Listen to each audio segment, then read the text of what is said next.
Me voici à Vézelay, dans le département de l'Yonne, et donc en Bourgogne. La ville est réputée pour sa basilique, qui est classée au patrimoine mondial de l'UNESCO depuis 1979. Mais Vézelay est aussi un village sur une colline, qui a accueilli et qui accueille toujours les Jacquards, c'est-à-dire les pèlerins de Saint-Jacques-de-Compostelle. Les habitants de Vézelay sont les Vézéliens. Il y en a quelques 420-430 environ. La ville aurait pu sombrer dans l'oubli. S'étaient comptés 102 grands hommes, Prosper Mérimée et Viollet-le-Duc. L'écrivain Prosper Mérimée, que l'on connaît pour ses contes et son roman Chronique du règne de Charles IX, était également inspecteur des monuments historiques. Il a attiré l'attention des pouvoirs publics sur l'état de décrépitude de la basilique. État de décrépitude auquel a remédié le jeune architecte Viollet-le-Duc, à qui l'on doit également la citadelle de Carcassonne, Notre-Dame de Paris, le château de Pierrefonds, etc., etc. J'aurais voulu faire un film détaillé sur le village, qui comporte également des promenades, mais je dispose de peu de temps, donc je vais me concentrer sur la basilique. Les vins du Morvan sont des Bourgognes.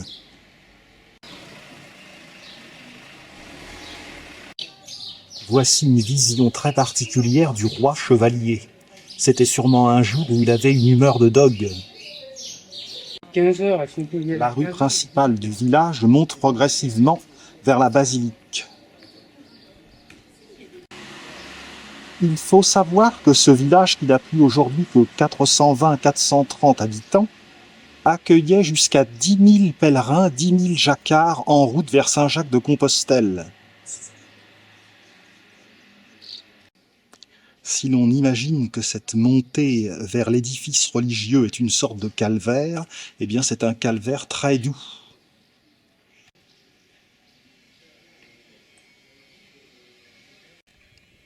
Les habitants font ami-ami avec les roses trémières.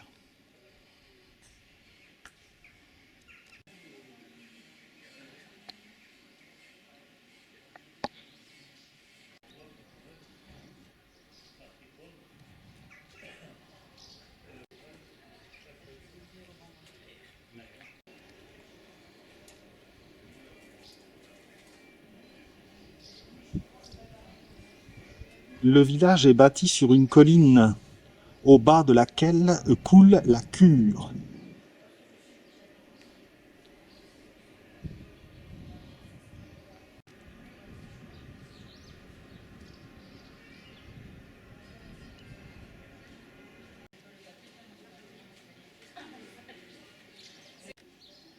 C'est dans cette maison, aux fenêtres à meneaux, qu'est né Théodore de Bèze, pasteur et écrivain en 1519.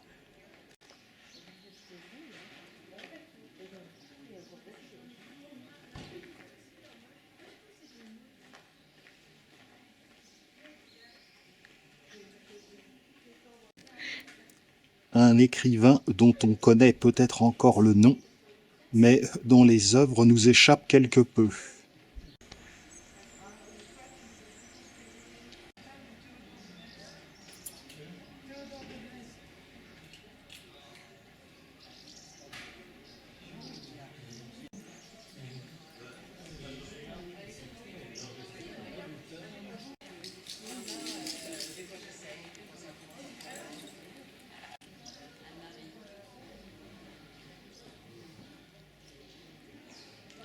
Le village est assez soigné.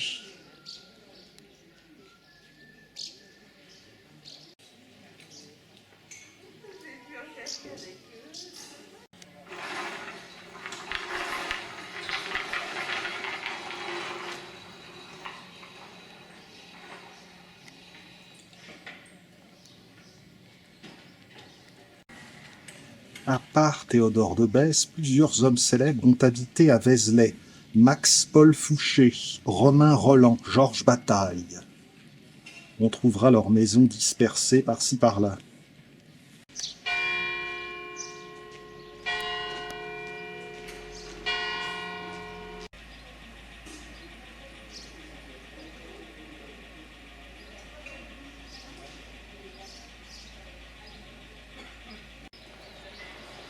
La splendeur si connue de la basilique de Vézelay, j'ai hâte de voir ça. Voici le plan de la commune. Nous sommes parvenus par le sud. Nous sommes en train de remonter l'artère principale vers l'édifice religieux. Et si vous voulez bien regarder la périphérie, vous pouvez voir qu'il y a un chemin de ronde qui domine la colline.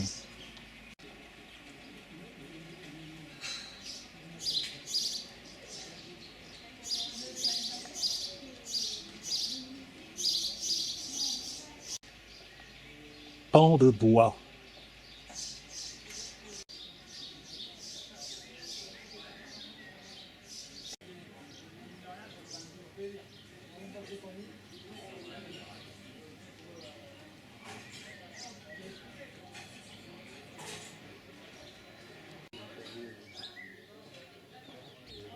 Galerie d'art dans le village.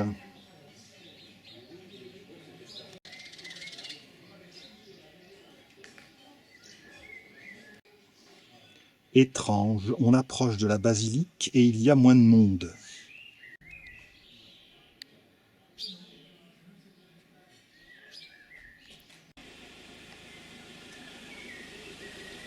L'église du village. Attention, ce n'est pas la basilique. En continuant à monter sur la droite, l'hôtel de ville. Dans un vieux bâtiment. Une porte à l'ancienne. Et voici que la somptueuse basilique apparaît.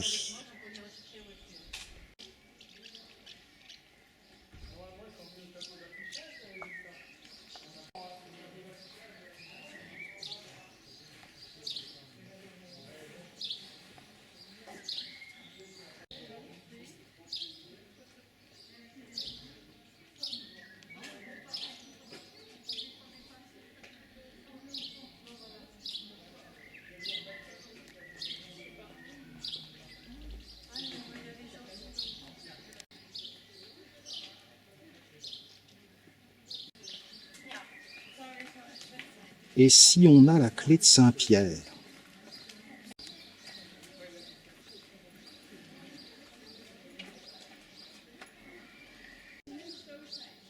Des fontaines à l'ancienne. Celle-ci est tellement rouillée qu'elle doit donner de l'eau ferrugineuse.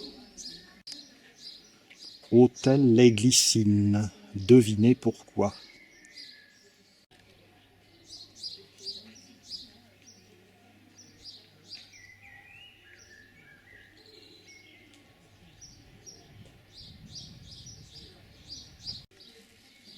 Un Vézélien ou une Vézélienne.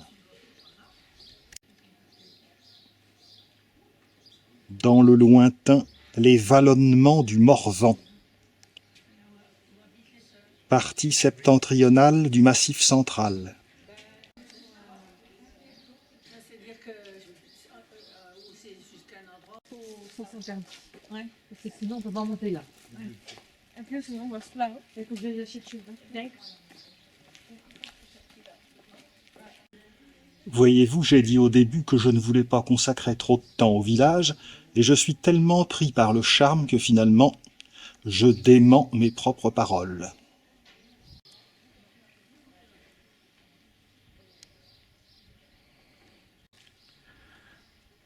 La basilique apparaît dans sa splendeur. Elle est admirable, tant pour l'extérieur que pour l'intérieur.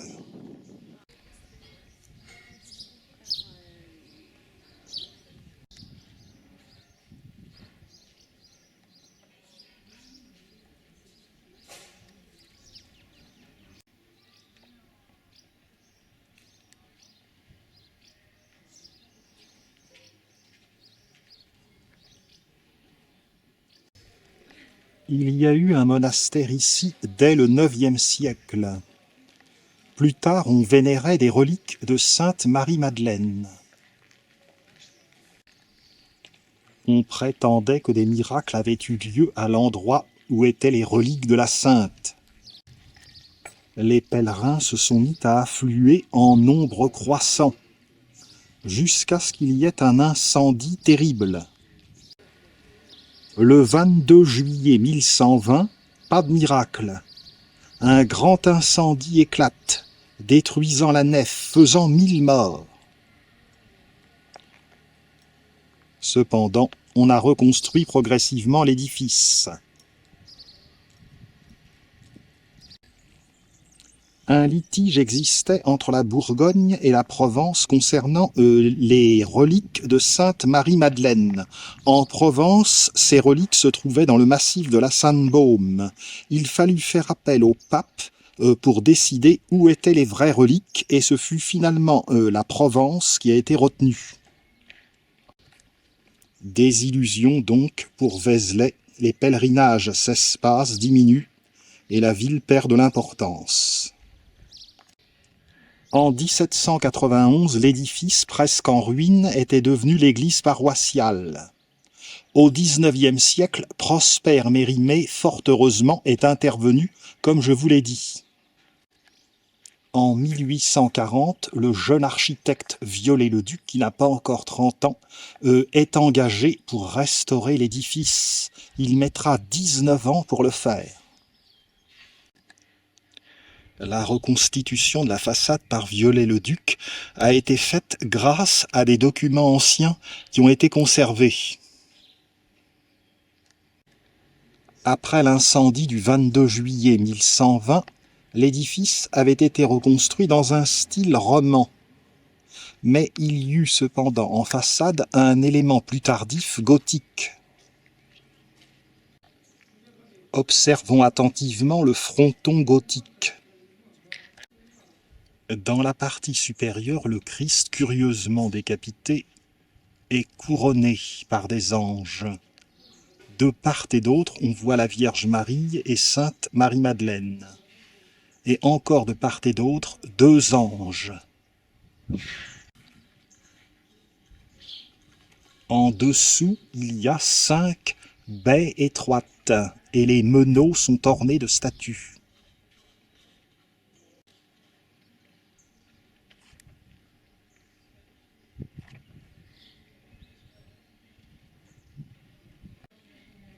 À droite du fronton gothique, la tour Saint-Michel.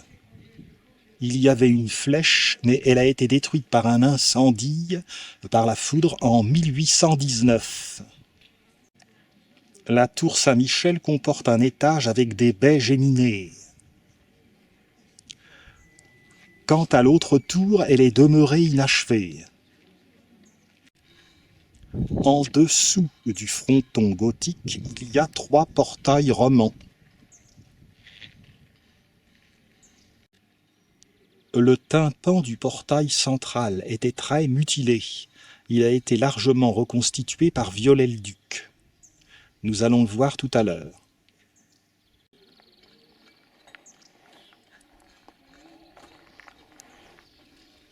Faisons le tour de l'édifice avant qu'une ondée ne me trempe jusqu'à la moelle des os.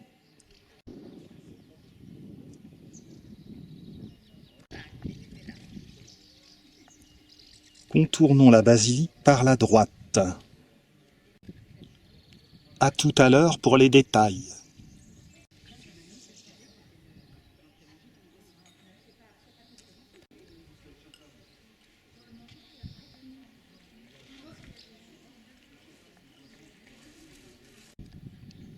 On découvre l'édifice dans sa longueur et l'on peut voir les arcs-boutants.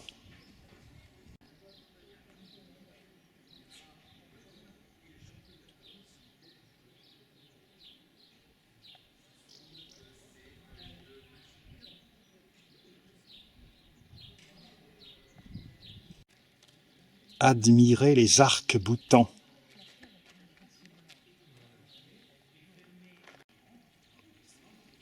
Viollet-le-Duc est un architecte parfois décrié. Certains historiens contestent sa façon de procéder, notamment par exemple à la basilique Saint-Cernin de Toulouse ou à Carcassonne.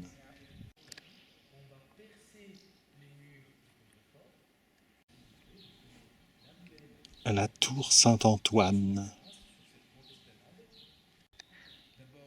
La galerie du cloître a été recréée.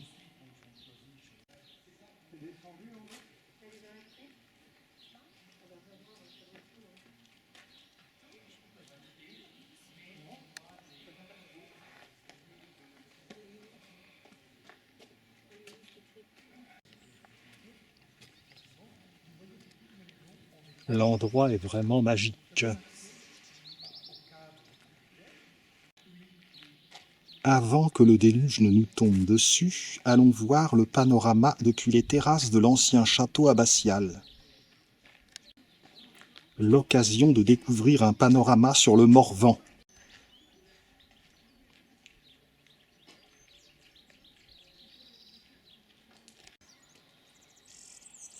Déjà un aperçu.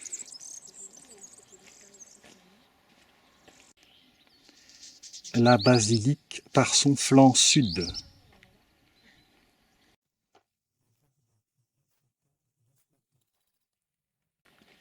Un espace public, les jardins de la terrasse s'étendent de ce côté.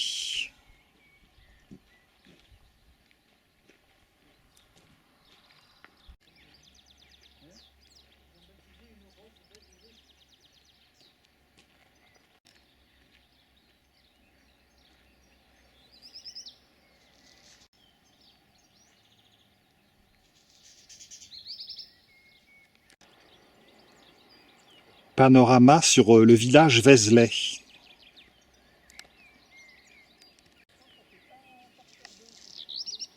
La douce Bourgogne.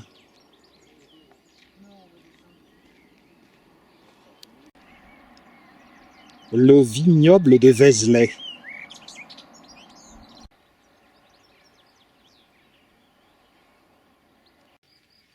Derrière la basilique, les terrasses du château.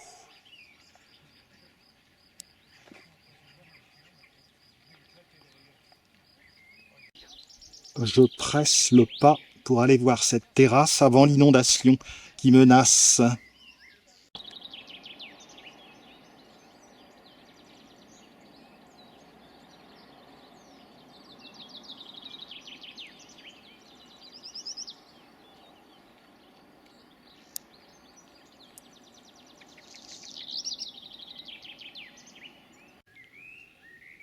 Somptueux tilleul à l'arrière de la basilique.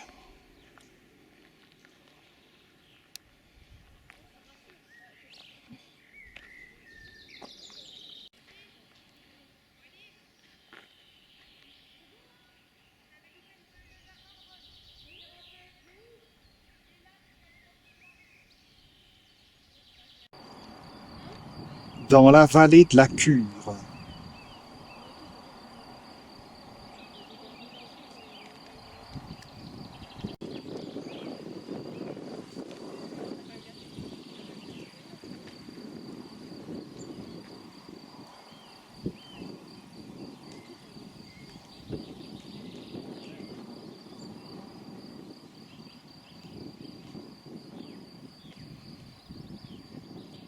Le Morvan se prête, vous vous en doutez, à d'innombrables randonnées.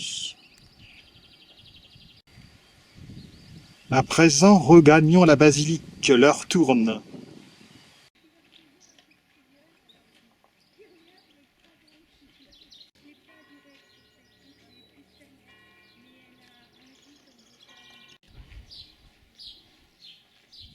Il est dommage qu'il ne fasse pas très beau aujourd'hui à Vézelay, le film n'aura pas l'éclat que j'aurais aimé.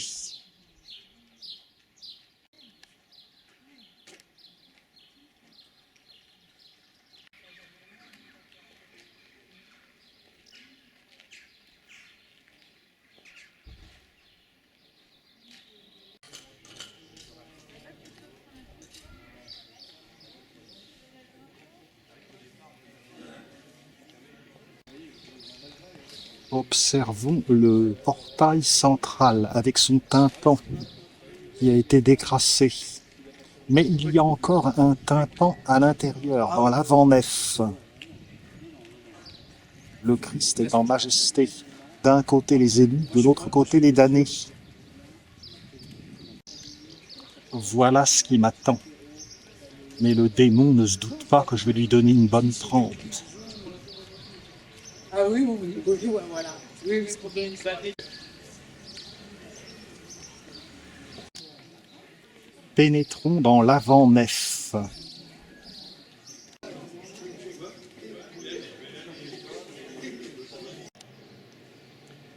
Il y a donc une partie de l'édifice qui est séparée du reste, c'est l'avant-nef. L'avant-nef est postérieure à la nef. De structure romane, elle comporte cependant des éléments gothiques. Les piliers sont ornés de chapiteaux historiés qui ont été restaurés, reconstitués plutôt. Allons voir l'édifice dans toute sa splendeur, dans toute sa gloire. On est immédiatement ébloui par le tympan du portail central.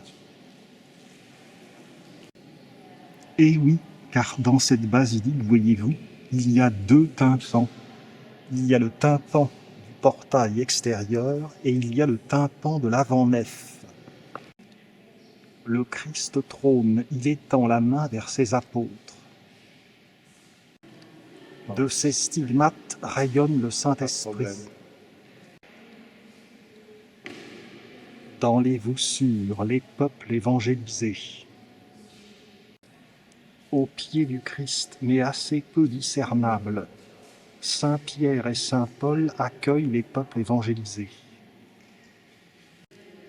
Sur le linteau, il y a des chasseurs à l'arc, des pêcheurs, des agriculteurs,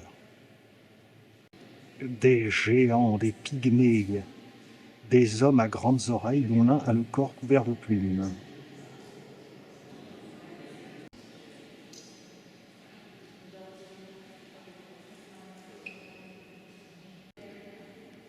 Les Arméniens, les Byzantins, les Phrygiens, les Éthiopiens. Les hommes à tête de chien viendraient d'Inde et auraient été évangélisés par saint Thomas.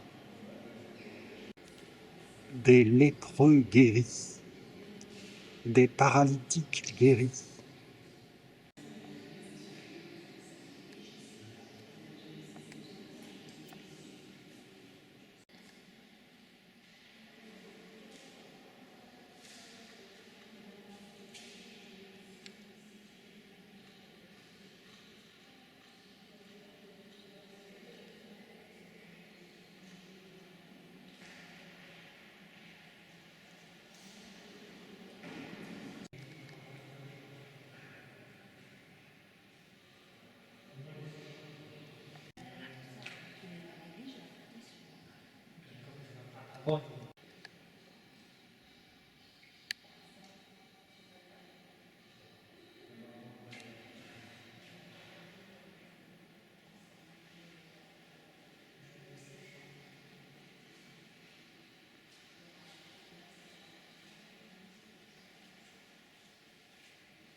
La nef a 62 mètres de long.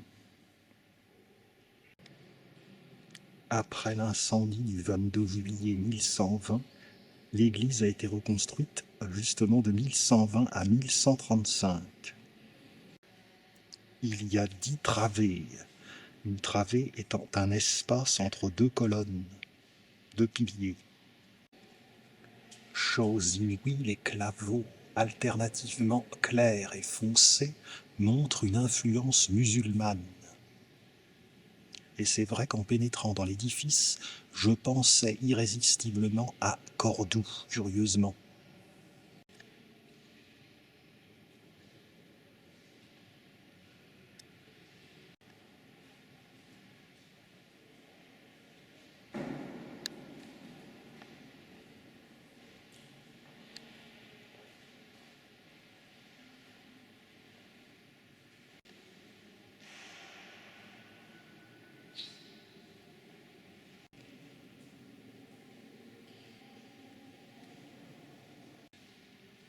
Dans la nef, ce qui est prodigieux, ce sont les chapiteaux.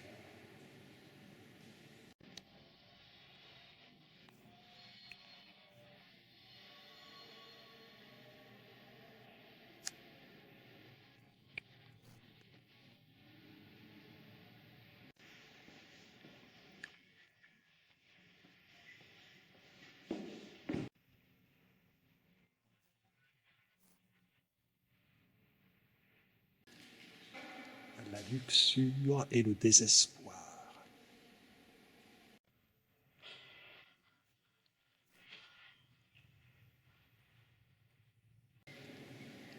Ici, un signe astrologique, la balance. Le moulin mystique. La mort du mauvais riche et de Lazare. Le mec du Cain. Les quatre vents de l'année. David chevauchant un lion.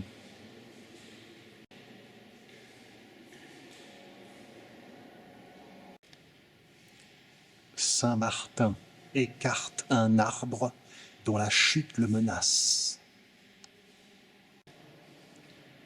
Daniel, respecté par les lions.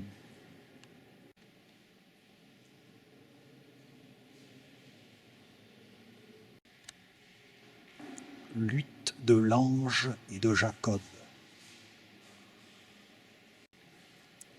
Isaac bénit Jacob. Avançons-nous dans le déambulatoire. Le transept et le chœur sont de style gothique.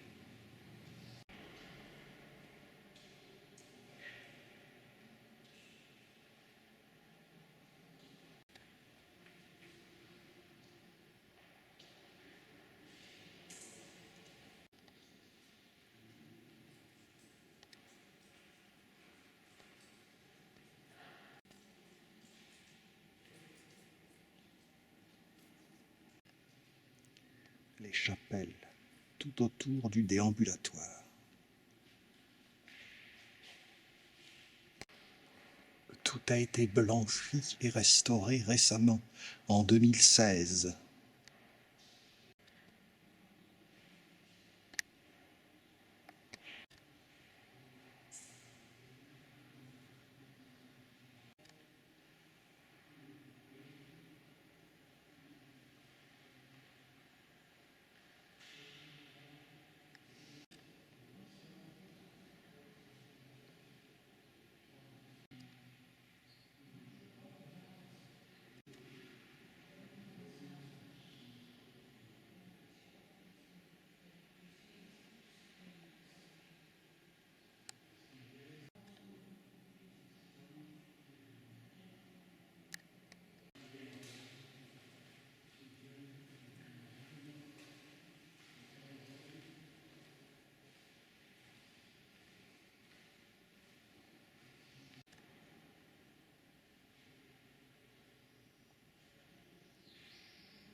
Les bas-côtés sont nettement plus bas que que la nef centrale. C'est bien l'église de la Madeleine, j'ai pleuré comme une madeleine dans le cœur. Un vrai syndrome de Stendhal.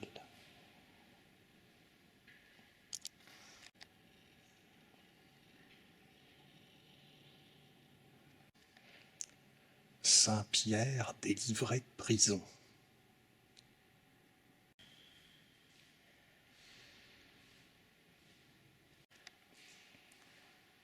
Adam et Ève et le serpent.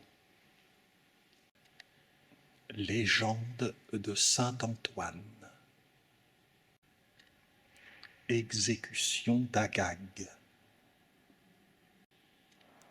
Légende de saint Eugène. Mort de saint Paul ermite.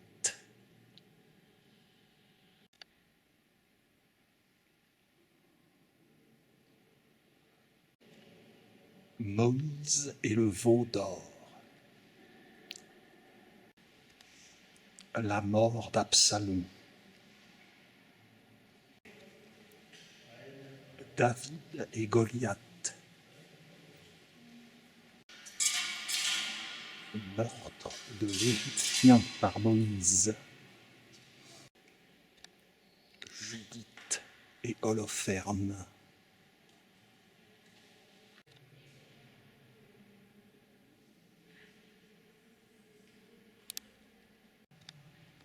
D'après le guide, ce chapiteau devrait représenter la calomnie et l'avarice, mais je n'ai pas tellement l'impression que ce soit ça. Est-ce celui-ci? Je vais brièvement voir la crypte.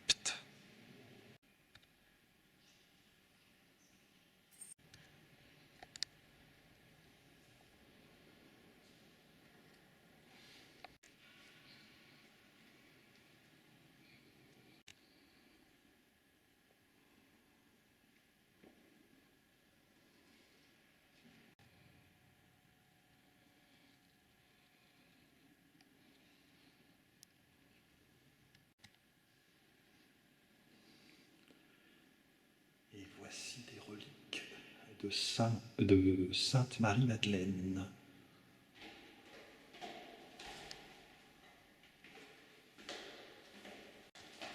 Qu'importe s'il en a d'autres dans la Sainte-Baume.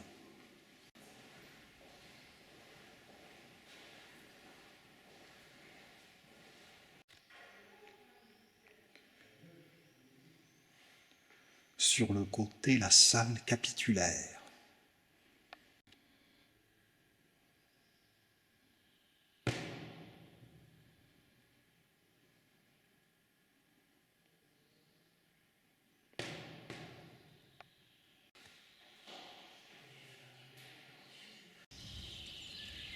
Et voici pour la visite de cette somptueuse basilique, Sainte Marie-Madeleine de Vézelay.